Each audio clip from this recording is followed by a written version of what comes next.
So dream big, start early, do your GMAT as soon as possible, and reach out to people. As in a thing which a lot of people don't do is to reaching out to people to asking about their experiences and watching these videos like which Amit is teaching.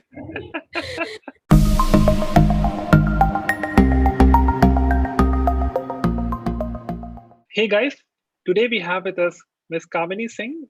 She is a program manager at Microsoft, but more importantly, she is an MBA graduate from NUS Business School, and she graduated in the year of 2020, and she is here with us to share her experience of doing an NUS MBA.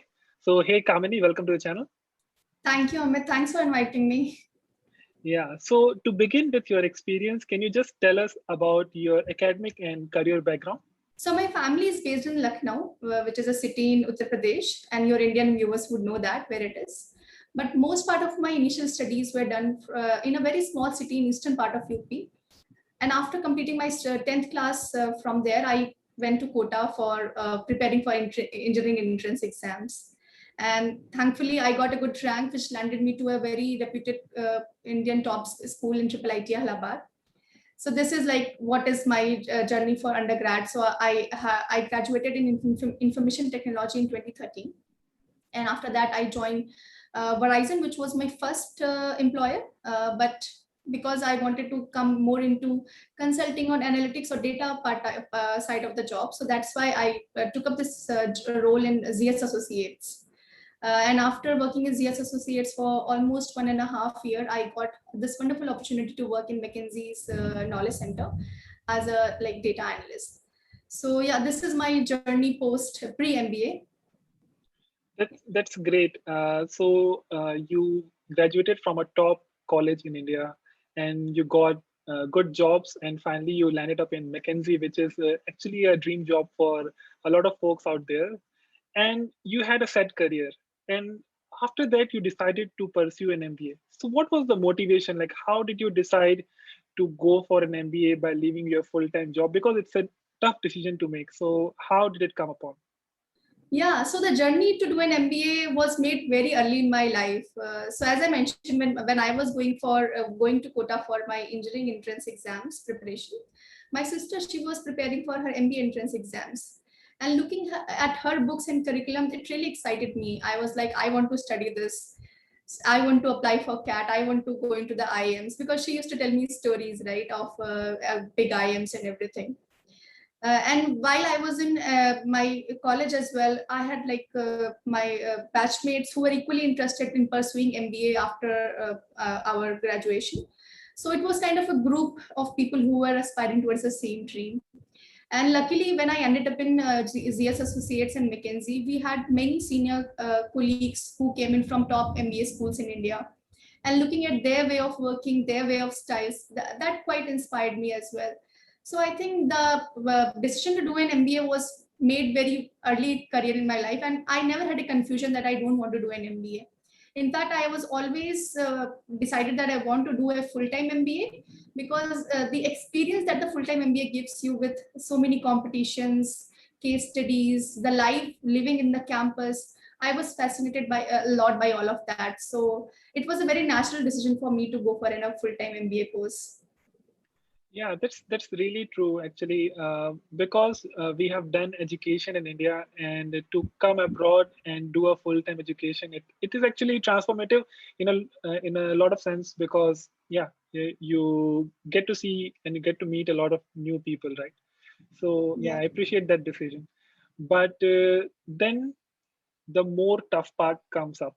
So making a decision that I want to do a top full-time MBA and preparing for this are two different things. You have Mhm. to take time off from your job, full-time job, and study for GMAT, and prepare yourself that the top schools find you valuable. So how did you manage to do that? So yeah, I think that's a really great question, Amit. I think the discipline to find that time, dedicated time for preparing for these exams is really important. Like I know some people have like really hectic schedule and they can't find time, but I feel that sometimes it's an excuse that we just give to ourselves to be in the comfort zone. And it's really, really easy to take out at least 1 or 2 hours every day from your core job to go for like preparing for these entrance exams, right? In fact, I would like to mention here that I really enjoyed preparing for GMAT, especially like the verbal part. All the sections in verbal, be it sentence correction, critical reasoning, or reading comprehension, they really help you to enhance your English as well, like especially the sentence correction. I just loved it. So I think, please, like for all the viewers who are thinking or in the process of applying for GMAT, do go for it. Like dedicate 1 or 2 hours every day in your schedule to study for GMAT. So as I said, like I did give CAT also a couple of times soon after graduating from my undergrad college. But as we all know, the stories behind CAT percentiles and all those great percentiles which are needed. So I left it. Like I left it up after like a couple of times of attempt. And when I got into McKinsey, I thought it's like a really great opportunity for me, and I should give some focus to my job and gain good experience here, because that will eventually help me to have a better career after my MBA. So I like focused really well on my McKinsey job, and towards like the last 1 or 2 years, I started preparing for my GMAT. So just to give an example, my GMAT was like, I gave 2 attempts in GMAT, and the score that I used for my GMAT was actually attempted in January of 2018, while the deadlines for ISB was 15th January, and the deadline for NUS MBA was 30th January. So I gave my GMAT like 1 month or 15 days before the cutoff dates, which is very risky. I would not advise that. I would recommend you to take enough of time. But I had also got this opportunity to go to the US in the like for 1 month in November and December. So I just got a little bit lazy over there. But yeah, I would suggest to prepare well in advance, give your GMAT at least 3-4 months before the cutoff, like application cutoff timelines, because that gives you a good amount of time to prepare for your applications. So, what is a good GMAT score in your definition for top colleges? I think as an Indian, you should always aim for more than 700, because the number of people who are applying from India to all these colleges, it's always more than other countries. So if you have to compete in that genre, then you must have like an edge on your scores, right? But anyway, saying that, it doesn't matter. Your overall profile matters. So if you have done like really great in your job work, that also plays amazing in your overall profile and application. So don't fret a lot about GMAT score. Even a 680 or 690 would do. But yeah, aim for more than 700, so that you are in the safer zone, because the more you aim, you will get maybe 10 plus minus 20 from that, right? Yeah, Yeah. that's perfect. So, since we talked about top colleges, where did you apply apart from NUS MBA, which was your final choice? Where else did you apply for? So as I told you, Amit, I think I didn't do a great job at strategizing my this application journey, and my GMAT attempt date was 3rd of January. So I returned from my business trip in December mid or something, and I had like very few, and I was like, let me give a GMAT and apply this year, because otherwise applying in second round is not so advisable. And I knew NUS had a still first round deadline there. ISB, I would have been applying in second round, but I was like, let me just go for it. And because I gave my GMAT on 3rd of January, and both deadline for NTU and ISB were on 15th of January. So I thought to prioritize one of them, as I knew I couldn't like give my best to both the applications. So I applied for ISB and NUS MBA. Because my criteria also for an MBA program was that it should be best in the class. So like any top ranked colleges. And why that? Because I had realized the importance of good ranked colleges coming in from IIIT Allahabad. I knew like what you get offered if you study from a good ranked college. So that was my number one criteria. And then my number two criteria was, I didn't want to spend like spend a lot of money on my MBA course. Coming in, like I knew I had to take a student loan, so I was a little bit cognizant of like how much I want to spend in terms of my MBA fee. And like if you see ISB, NTU, NUS, they all, when it comes to expense criteria, they all come in the same bracket. So these were my choices. But very interestingly, apart from MBA, my plan B was Master of Science in Business Applications. So I actually applied for US schools for MSBA course, using my GMAT score only. And as it is STEM course, so that gives you like three, I think STEM course everyone knows in the US, it gives you 3 extra years to work on a student visa, right? So that was my plan B, because yeah, I was like, if not MBA, then I'll be happy doing an MSBA course from the US also. Yeah, that's great. So yeah, you said that you put ISB, NUS, and NTU all in the same bracket. So did you also apply for NTU? So as I told you, both NTU and ISB had the same deadline. So Oh, I ISB over NTU because I had very little time, like 3rd of January to 15th of January, I had very less mm, time. So I mm. was like, I'll just rather focus dedicatedly on one. Because NTU is also reputed, and also it has 1 year course. So he, instead of the NUS 17 month, it has a 12-month course, which is I also very popular. definitely recommend whoever is applying in Singapore to apply to NTU as well, and in fact SMU also, because when you like, if you come to Singapore, even SMU is a really great college. So please apply to NUS, NTU, SMU, all the like MBA courses. Okay. Okay, here I have a question. What do you think? Does the ranking matter for an MBA college? Because SMU and NUS, the rankings are not even comparable. NUS is pretty comes under top 20 in the world, while SMU is a new college and it is still making its place in the world rankings, and it ranks somewhere around 50. So, do you think because one is at 20 and one is at 50, it makes a lot of difference? So to be honest here, I think within Singapore, the employers, they would not distinguish a lot if when it comes to NUS, NTU or SMU, because what they're looking for is like a right fit for them. But outside of Singapore, I'm not sure how NTU and SMU are perceived. NUS, I would imagine because of the FT ranking, good FT ranking will be perceived well. And if not, you can always tell the employers, right, that you studied from one of the top like 15 ranked colleges. But when it comes to within Singapore, I think the employers kind of treat, more or less, they treat all the 3 schools equally. Okay, nice. So you applied for NUS MBA and you got it. So how was the admission procedure? And later on, also tell us like, did you also apply for the scholarships and all?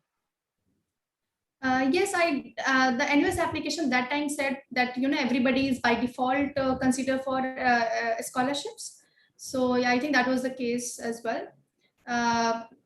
So I did not specifically went and applied on any scholarship essays, and maybe that is like they're very limited scholarships, although I would say, and the amount is also not that so much big that it will make very much of a difference. So I did not worry much about the scholarships to begin with. I thought like anyway the fees was under like my budget, and that is like something I had accounted for, so I was okay without any scholarship as well. So application process, as I mentioned, the deadline for NUS MBA was 30th of January around for the first round. So I applied for NUS MBA in first round of applications. I think around 3rd of April or something, or a couple of days before that, I got an intimation that I'm selected for the first round of interviews. And if I'm not wrong, I think 3rd April was my first round of interview, if I remember correctly. So the first round of it was all telephonic interviews, kind of taken by alumni plus like admission team in the NUS.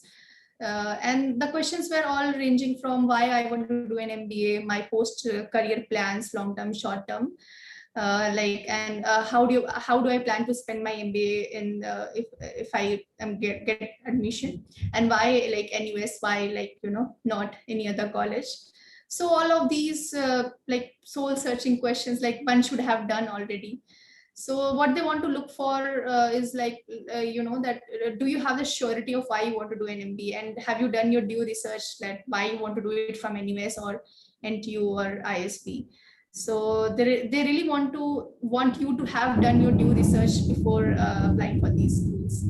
So I think, yeah, because I had thoroughly read the whole website. I had in fact interacted with a couple of alumni. So I knew like what I'll be expecting in the entire curriculum. So I think that helped me to crack the interviews. And also I would not like, I should mention that my McKinsey job profile also helped me a bit, because I think as a brand name, it's a like a testament in itself. So that helped me as well. And yeah, the panel did ask me about my past work ex also. So yeah, I think it was mostly about it. And so after like 2 rounds of interviews, I eventually, sometimes I think mid of April, I got a confirmation of admission to the school. That's great. Yeah. That's really great. So now you are in NUS MBA and you are living your dream. You did your 17-month course and everything. But by the end of it, how would you summarize your NUS MBA experience, and would you recommend it to other people also? Absolutely, absolutely. I would. I think if somebody has decided that they want to do an MBA and they have kind of similar criteria as mine, then definitely please go ahead for an MBA. And my journey is like truly transformational, as they say, like truly transformational when it comes to like exposure, my network, my confidence, or even like the return on investment. Like I don't know, in India, maybe your post salaries are, I would have expected it would be twice my pre-MBA salary, but here like it's more than 5 times. So I think these kind of returns you can only expect when you're working abroad, right? And I always wonder, why was Singapore not in my horizon? Why was it not in my list? It's such a great country to be in, as, and I'm just in awe of the administration and everything over here, right? And you live here, so you know as well. And the proximity to India, I think that's a super added advantage. And then like the culture, the food, everything I think is just top add-on. And the best part about NUS MBA is like it gives you they are like all the time, it's a very big university, right? So you're not just interacting with MBA colleagues, but also you have the opportunity to interact with people like who are in computer science courses or PhDs or any other kind of courses as well. The university just gives you so many choices, right? And also in Singapore, because of NTU, NCR, SMU, all of these, ESSEC also has a branch over here. So you get to meet all these people in different networking sessions, get-togethers, and like you just build this rich network of people that you exchange ideas with. So definitely, I think please go ahead for NUS MBA. Yeah, that's good advice. So, since you talked about a bit about the salaries and all, so I won't go in the details of the salary, but I would go in the details of your placement experience. Like, I believe that you got internship also, and then you were able to convert the internship, and you. So tell us about that journey. Yeah, sure.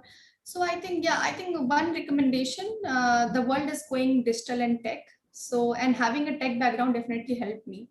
I think in Singapore also right now, the companies or startups, they are like they're like just going way forward in digitalizing, or like even in the finance sector, they're getting fintech. So having a tech background really helps. So I think that's my advice to all. Even if you don't have a tech background, having some course or other in any of the tech fields would definitely help to enrich your profile. So that's how I think when it came to Microsoft, this entire internship, which converted to full-time role, was more or less like a I would not say placement, but it's like a very structured program. So Microsoft every year would recruit interns who would then like they would convert to full-time roles also. So it's a structured program called Aspire, wherein they recruit interns from both master courses as well as graduate courses. And we had like a 2.5 months of full-time internship from the duration of May to August beginning. And after that, the university recruiting team, the HRs, and like both the students as well, you both see a fit in terms of, are there any roles which excite you? Do you find yourself fit for some role? And then based on if there are any openings coming up, you can apply for these roles. So luckily, I found a role which was relevant to my past experience and also with my MBA journey. It had the required amount of skills required with both my past plus MBA experience.